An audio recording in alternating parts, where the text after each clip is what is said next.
So, ఈ 3 parameters మీద వాళ్ళు ఆలోచన చేస్తే, ఖచ్చితంగా వాళ్ళు ఈ 30-50 రోజుల్లో నిన్న జరిగిన ఎగ్జామ్ కన్నా కూడా బెటర్‌గా పెర్ఫార్మ్ చేసి, దీన్ని అంటే ఈ క్రైసిస్‌ని ఆపర్చునిటీ కింద ఉపయోగించుకునేటువంటి అవకాశం ఉంటుంది. సార్ మీరన్నట్టే ఇప్పుడు ఓకే. ఇది ఇంకొక ఛాన్స్ అనుకోవచ్చు.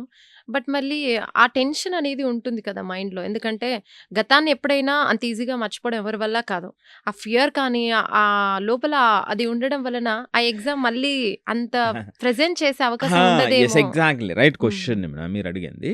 నిజంగా ఆ ఫియర్ ఉంటుంది. హ్మ్. నేనేమంటున్నానంటే, ఆల్రెడీ గత జరిగినటువంటి ఎగ్జామ్‌లో ఏదైతే తప్పులు జరిగినాయో, దాన్ని మనం అడ్మిట్ చేయగలిగితే, దాన్ని నమ్మితే యెస్ ఈ తప్పులు జరిగినాయి అని, ఆటోమేటిక్‌గా మీకు సొల్యూషన్ వచ్చేస్తుంది.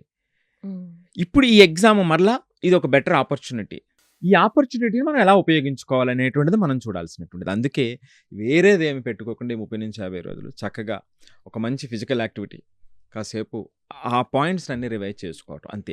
దీన్ని సెట్ చేసుకోగలిగినట్లయితే ఈ ఆపర్చునిటీ ఎక్కువ మంది ఉపయోగపడేటువంటి అవకాశం ఉంటుంది. ఉదాహరణకి 400-450 బ్రాకెట్ మధ్యలో లేదా 390-450 బ్రాకెట్ మధ్యలో ఉన్నటువంటి పిల్లలుంటారు. అంటే మొన్నటి జరిగినటువంటి ఎగ్జామ్‌లో. సో, వీళ్ళలో కొంతమంది ఏమిటంటే ఇర్రెస్పెక్ట్ ఆఫ్ అంటే కేటగిరీని బట్టి మారుతూ ఉంటుంది. సో, నాకు సీట్ వస్తుందా? రాదా? హ్మ్. అనేటువంటి సందిగ్ధంలో ఉంటారు. అలాగే 530 లేదా 540 దగ్గర నుంచి 580, 600 మధ్యలో ఉన్నవాళ్ళు మరొక ఇబ్బందిలో ఉంటారు. ఆ! వాళ్ళేమిటంటే ఎయిమ్స్‌లో వస్తే బావుంటుంది. లేదా హ్మ్. నేననుకున్నటువంటి గవర్నమెంట్ మెడికల్ కాలేజ్‌కి దగ్గరలో వచ్చిపోతుంది. ఓకే. రైట్? ఆ! సో, ఆ బోర్డర్‌లో నేనున్నాను హ్మ్. అనేదుంటుంది. అంటే అది ఎగ్జాక్ట్‌గా మనం చెప్పలేం ర్యాంక్స్ అన్నీ వస్తే తప్ప. వస్తాయి. కానీ ఆ! గత 3 సంవత్సరాలు నేనేమంటానంటే అందరిని కూడా 2025 మార్కులు మాత్రమే చూడొద్దు. హ్మ్. 2024 మార్కులు మాత్రమే చూడొద్దు. 2023, 2022 ఈ 4 సంవత్సరాల మార్కులను చూస్తే తప్ప మనకి క్లారిటీ అర్థం కాదు. ఓకే. ఎందుకంటే ఒక్కొక్క ఎగ్జామ్ ఒక్కొక్కలా జరిగింది 2024, 2025లో చాలా లాస్ట్ ఒక వీడియోలో కూడా మనం చెప్పాం. 100-110 మార్కులు డిఫరెన్స్ వచ్చేసింది. సో, కాబట్టి గతంలో కూడా ఇలాంటి లీక్ ఏదో అయింది. 2024లో హ్మ్. జరిగినటువంటిది. హ్మ్.